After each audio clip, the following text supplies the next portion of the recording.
Halo teman-teman, kembali bersama saya di sini. Sebelumnya kita kan kemarin sudah melakukan encoding sama melakukan korelasi. Nah, untuk tahap selanjutnya yaitu kita melakukan satu lagi algoritma, yaitu klasifikasi di Python. Dan kita akan melanjutkan di data yang kemarin. Nah, sekalian menjelaskan algoritma yang kemarin itu fungsinya untuk apa sih? Ya, fungsinya untuk ini, klasifikasi ini. Dan di sini kita lihat, ini aku mau nyoba untuk data survive. Ini berkorelasi dengan apa aja, karena parameter atau apa yang menyebabkan orang bisa selamat atau tidak di data yang sebelumnya, yaitu kecelakaan Titanic itu. Di sini kita bisa lihat yang paling berhubungan atau yang minimal positif bukan negatif, yaitu ada age, umur, lalu ada pars atau parents dan children, lalu ada fare, itu adalah harga tiket,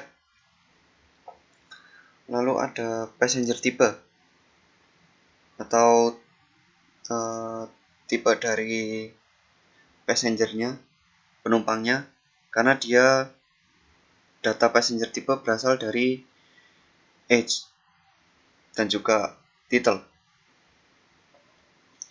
Ya, data ini kan kemarin sudah kita buat, dan data yang tidak dipakai, yang minus-minus ini, berarti data itu tidak berkorelasi. Jadi nanti sebelum kita melakukan klasifikasi, data-data yang minus di sini akan kita drop terlebih dahulu. Lalu juga termasuk data-data yang bukan tipenya numerik, akan kita drop. Baik, langsung saja kita tambahkan code terlebih dahulu. Nah, kita akan cek data apa yang akan kita drop.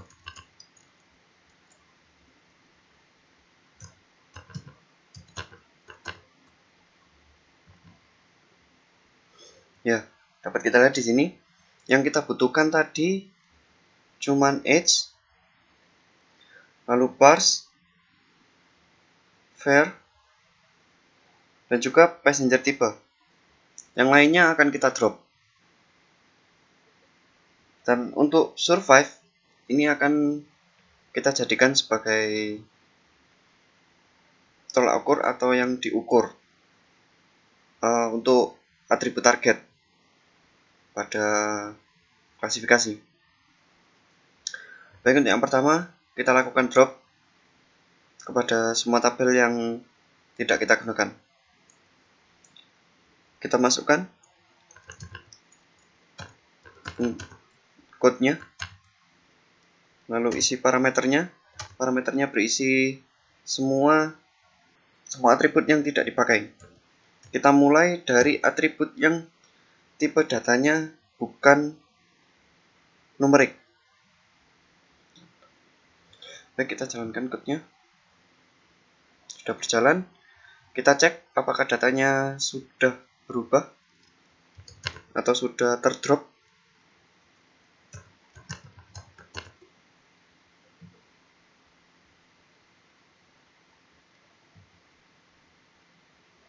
Ya, di sini sudah bisa tampil ya.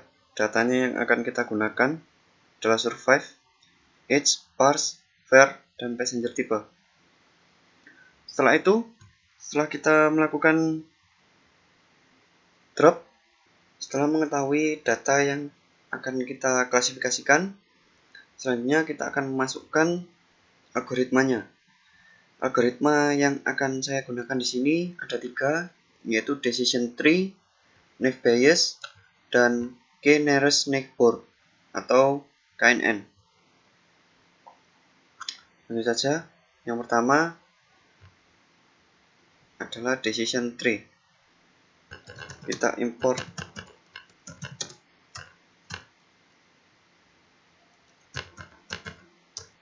untuk decision tree-nya.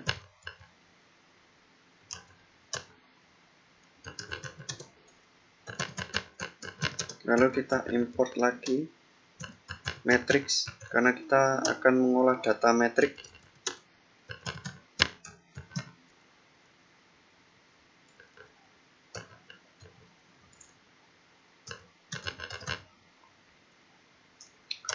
Lalu kita juga mengimport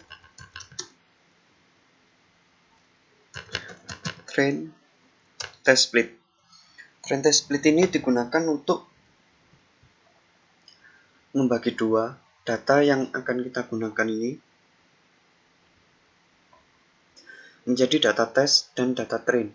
Data train itu nantinya akan kita klasifikasikan, dan data test itu untuk mentes apakah data yang kita klasifikasikan sudah benar, dan kita akan cek juga untuk tingkat akurasi datanya. Lalu kita lakukan drop pada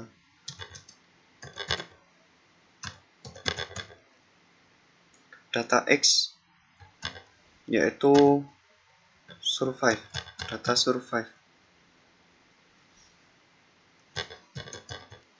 Karena kita tidak memerlukan data survive pada X data, karena data survive adalah data yang akan kita ukur.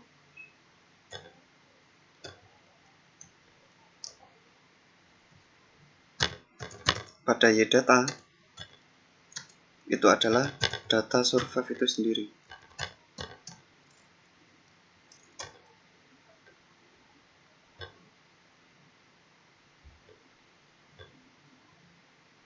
Setelah itu kita akan melakukan pendefinisian data dan juga melakukan split data.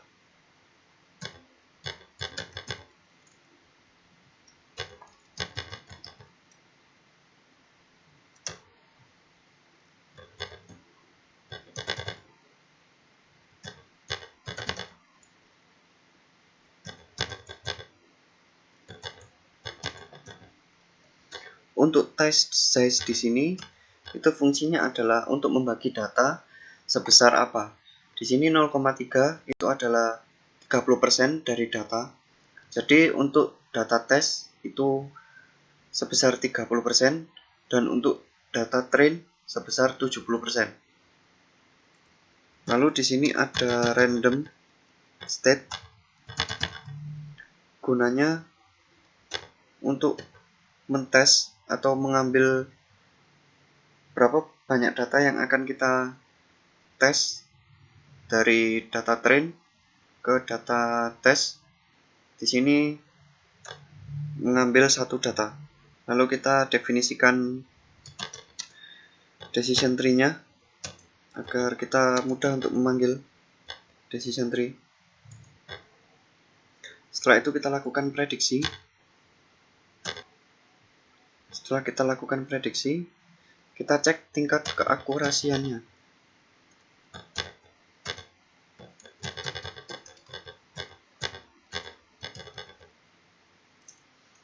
Kita kali 100 agar hasilnya menjadi persen. Nah, di sini dapat kita lihat untuk akurasi dari algoritma decision tree sebesar 64,9%. Lalu kita masuk dalam algoritma Naive Bayes. Kita lakukan import pada NumPy, lalu kita deklarasikan menjadi NP. NumPy di sini digunakan untuk mengolah data metrik. Lalu kita masukkan, kita panggil Naive Bayes-nya.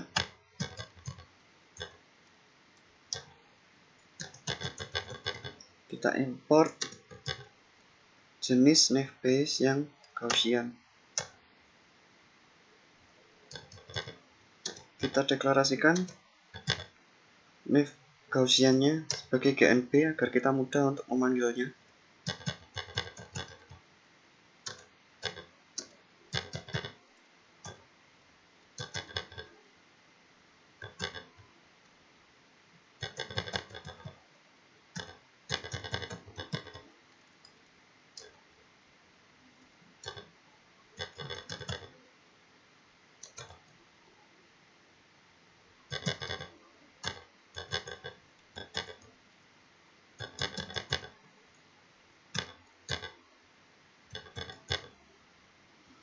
Kita jalankan.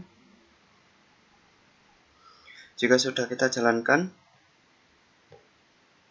kita akan mentes akurasinya pada algoritma Naive Bayes.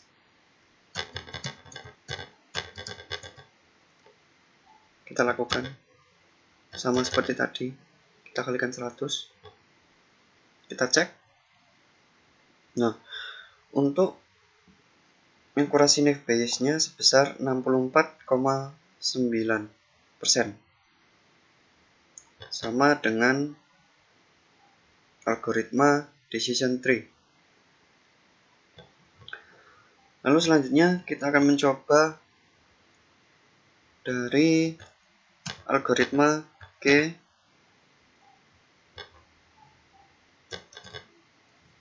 nearest neighbor.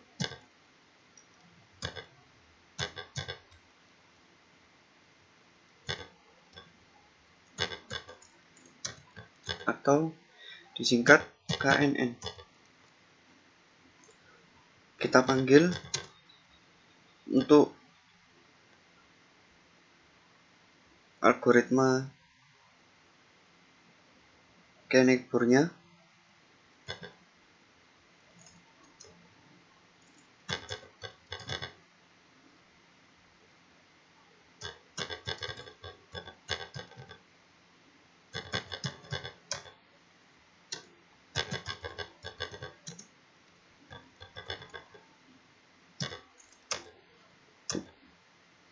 Kita definisikan scalarnya agar kita mudah untuk memanggilnya.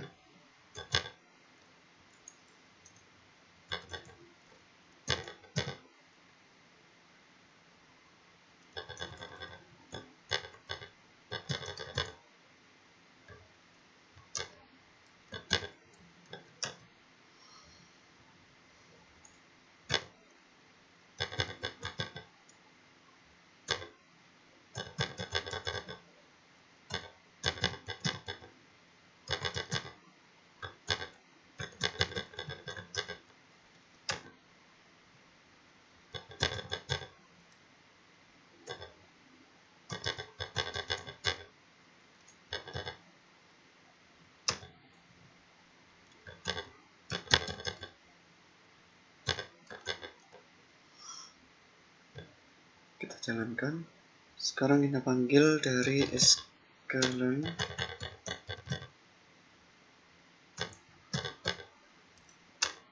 neighbor. Kita import untuk neighbor-nya sendiri, classifier. Lalu kita definisikan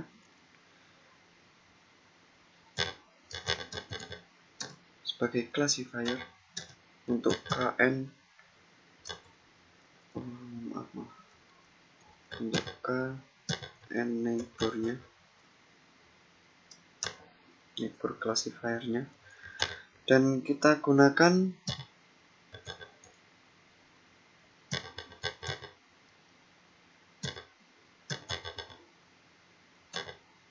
neighbor-nya 5. Kita akan mencek 5 data.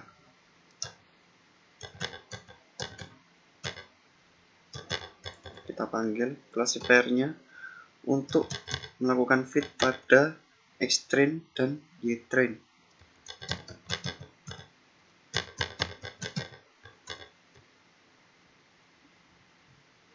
Kita jalankan. Ya, sudah ya. Sudah keluar. Berarti datanya tidak error. Lalu kita cek untuk tingkat keakurasian datanya. Kita kalikan 100 agar menjadi persen.